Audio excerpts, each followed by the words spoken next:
عليكم، كنتمنى تكونوا بخير وعلى خير وانتم كتشاهدوا هذا الفيديو.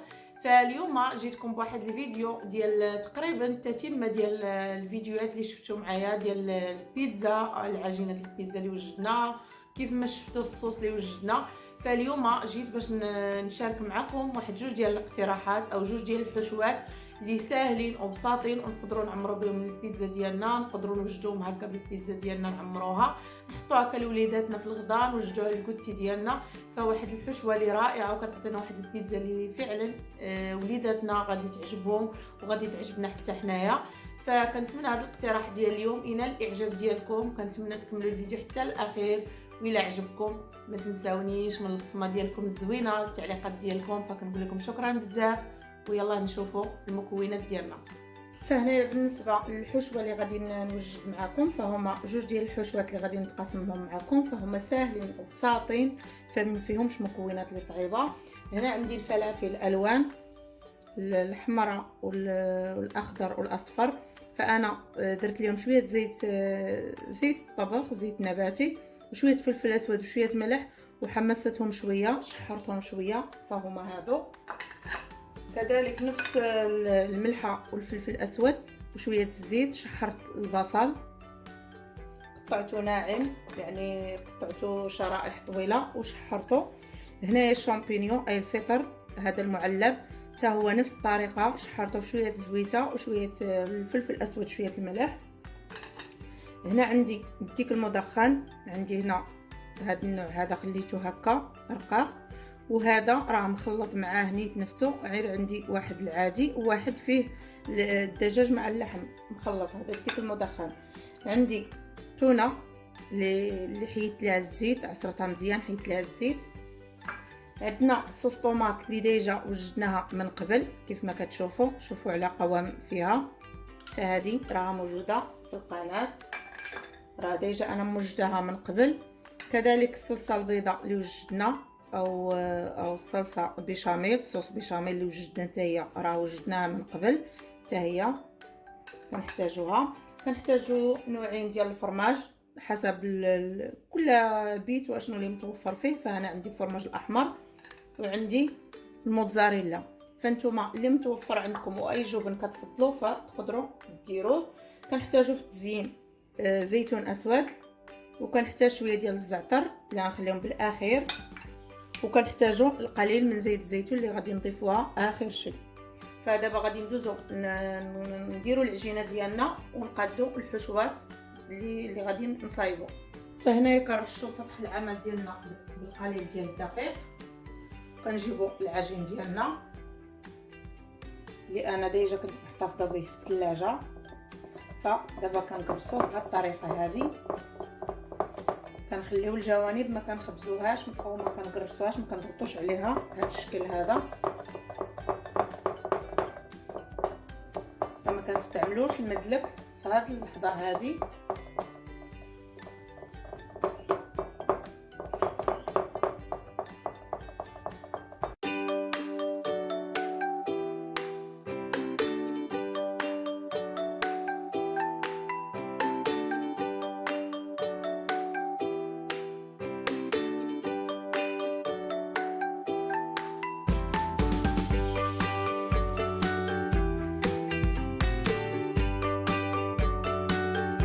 فدابا من بعد ما سالينا البيتزا ديالنا خبزنا على هذا الشكل هذا، دابا غادي ندوز نخليها في الطاوه وندوز نوجد الاخرى حتى هي ونرجعوا باش نعمروهم.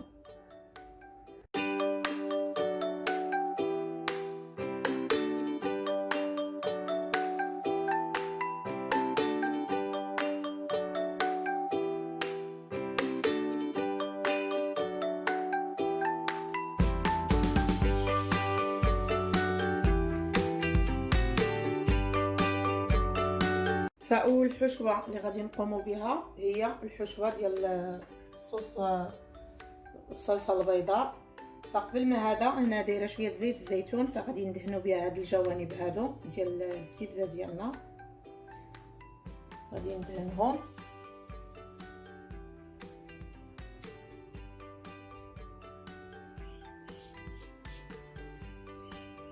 فقط الجوانب وما كنثقبوهاش وفاش غادي نعمروها فنحاولوا نخليو دائما البيتزا فاش نديروها هي خضراء ما طايباش. فاش نعمروها نحاولوا نخليوها تقريبا واحد 5 دقائق حتى 10 دقائق باش ترتاح لينا، ما ندخلوهاش باش ما تدقسش لينا في الفران. دابا غادي ندوز باش نوجدوا هاد الاولى، نديروا ليها الصلصه البيضاء او الصوص بيشاميل، نديروا القياس ديالنا، ما نوصلوش لهاد الجوانب اللي حنا دهناهم.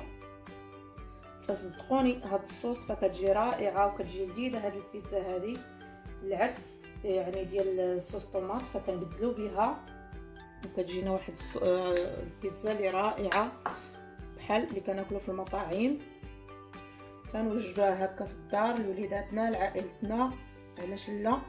فمكونات اللي بساطين وساهلين نقدروا نوجدوها، ماشي شي حاجه اللي صعيبه.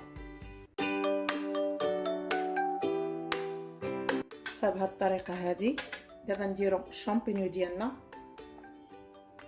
او الفطر، ندوزو لديك المدخن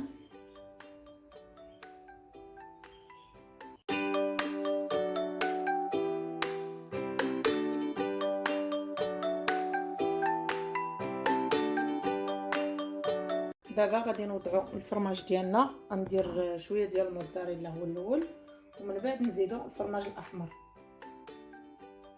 فانا فقط غندير القليل، فانتوما تقدروا ديروا القياس اللي بغيتو. كاين الناس اللي كيبغيو الفرماج بزاف وكاين الناس اللي كيبغيو اقل من هذا، فكل واحد اللي ليه الاختيار في القياس اللي غيقدر يدير.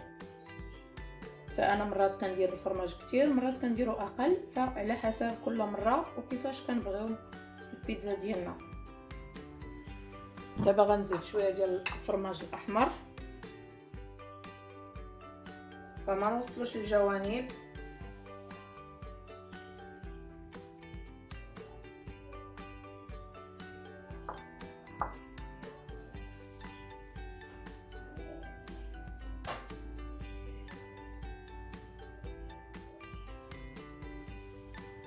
فمن بعد ما ساليناها ندير لها شويه ديال الزعتر بهذه الطريقه هذه، فهو كيعطي واحد الطعم اللي رائع في الاخير.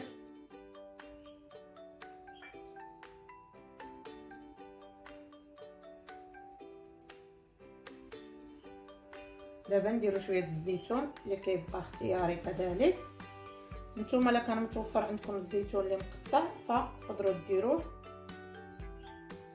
انا فقط متوفر ليا هذا فدرتو بحال بحال ماشي مشكل. صافي بهذه الطريقه هذه غنخليها ترتاح تقريبا واحد 5 دقائق. هنا نزيد لها واحد شويه واحد الخويط ديال زيت الزيتون هكا من الفوق فقط. نخليها دابا ترتاح واحد 5 دقائق هكا وندخلوها للفران ونرجعوا نتلاقاو في الشكل النهائي ديالها. دابا رجعت معكم البيتزا الثانيه او الحشوه الثانيه، فهذه غنديروها بصوص طوماط وبالخضره. نديرو الصوص طوماط ديالنا،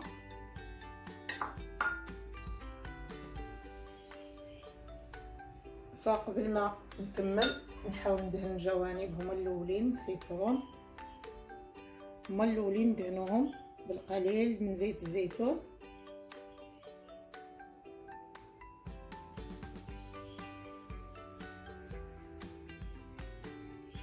دابا غادي نكمل، ما نوصلوش الصوص للجوانب.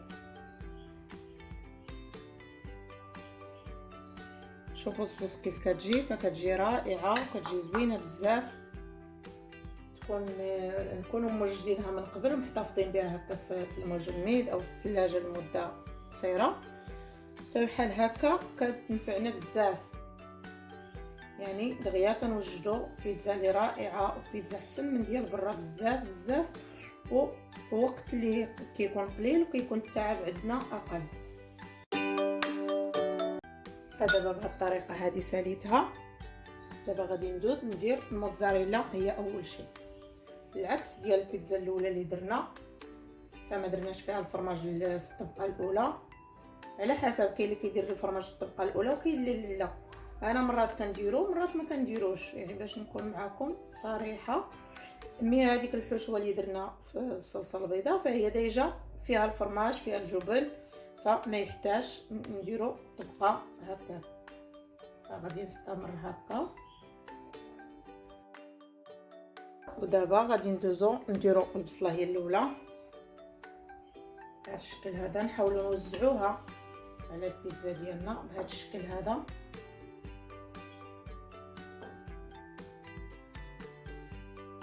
اللي كيعجبوه الخضار يكونوا خضرين طريين فيديرهم، فانا الصراحه كيعجبوني هكا مشحرين شويه، وبعض المرات كيعجبوني خضرين. فبالنسبه للوليدات فما كيعجبوهمش هكاك الخضار خضرين، فداك الشيء علاش كنحاول بعض المرات هكا كنصوتي الخضار باش يقدروا يتناولوهم بدون اي مشكله. فهنا سالينا من البصله ندوزو الفلافل الالوان بهذا الشكل هذا.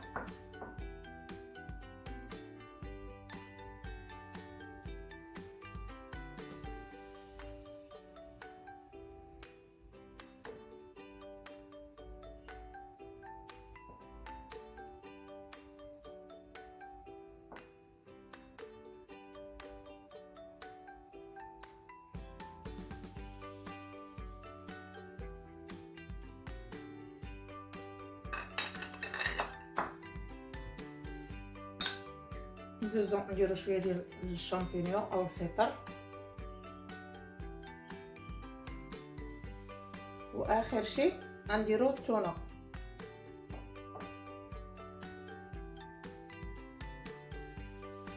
نحاولوا ما نوصلوش للجوانب باش ما يتلصقوش لينا. دابا نديرو التونه ديالنا اللي كما قلنا حيدنا ليها الزيت تماما، كنعصروها من الزيت. الا عندكم التونه ديال الماء فتقدروا ديروها.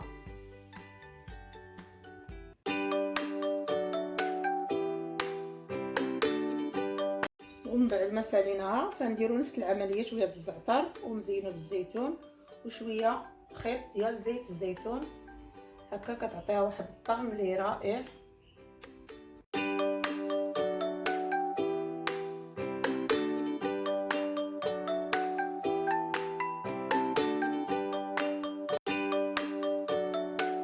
فهذا هو الشكل النهائي ديال البيتزا من بعد ما خرجناها من الفران. فهي راه باقا سخونه. هذه ديال الصوص الصلصه الحمراء الصوص طوماط. فدابا غادي ندوز نقطعها ونخرج الاخرى حتى هي ونتلاقاو في صحن التقديم.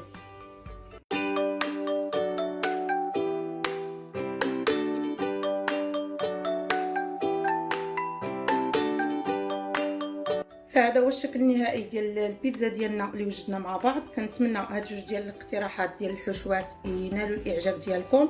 فانا تقاسمت معكم هاد جوج ديال الاقتراحات، فهما لذاذين بزاف. شوفوا البيتزا كيف كتجي، العجين اللي ديجا وجدتها معكم فهي عجين اللي رائع، وشوفوا كيف كتجي فهي رطبه وهشيشه وكتذوب في الفم، فعجين اللي فعلا يستاهل التجربه. هذه اللي وجدناها بالصلصه البيضاء فهي كتجي رائعه وكتجي لذيذه، وشوفوا الحشوه كيف كتجي فيها. واهم حاجه هو الخبز ديال البيتزا عندنا طلع يعني ممتاز وطلع خبز رائع.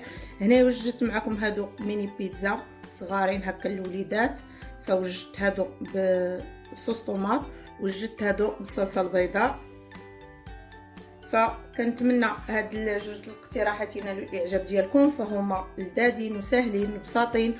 فبالنسبه للحشوه ما شاركتهاش معكم فاش شحرتها، فهي سهله وبسيطه، فتقدروا تشحروا المكونات كيف ما انا درت، كما انكم تقدروا ديروهم وهما خضرين يعني طريين، تقدروا ديروهم. فكل واحد وعلى حسب الاختيار ديالو وحسب اشنو اللي يحب يتناول. فهذا هو الشكل النهائي. كنتمنى الى الاعجاب ديالكم. كنقول لكم السلام عليكم، الفيديو الجاي ان شاء الله.